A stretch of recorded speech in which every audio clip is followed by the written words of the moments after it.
गुज़िश्ता शब catch के इलाके बलीदा से मुबैना जबर गुमशुदगी के खिलाफ नौजवानों की बाजियाबी के लिए लवाहिकीन का शहीद फ़िदा अहमद चौक पर धरना। लवाहिकीन ने तुरबत शहर में एहतजाजी रैली निकाली और शहीद फ़िदा अहमद चौक पर पहुंचकर एहतजाजी धरना दिया और बलीदा से मुबैना गुमशुदा शेरजान दरवेश और इरशाद की बाजियाबी का मुतालबा किया।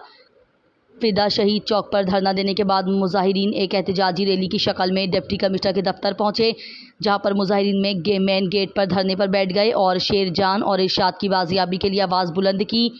डिप्टी कमिश्नर के गेट के सामने चंद घंटे धरना देने के बाद धरना देने वालों और इंतज़ामिया के दरमियान कामयाब मुज़ाकरात के बाद धरना ख़त्म कर दिया गया, जिसमें ज़िला कौंसल कैच के चेयरमैन मीर होतमान बलोच ने सालती का किरदार अदा किया और लवाहिकीन को 10 दिन के अंदर गुमशुदा अफराद की बाजियाबी की यकीन दहानी कराई।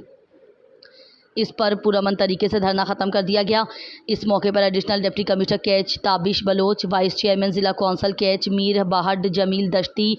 मारूफ शख्सियत नदीम अहमद शम्बेज जई ने भी धरना ख़त्म करने में अपनी जिम्मेदारियों को निभाया।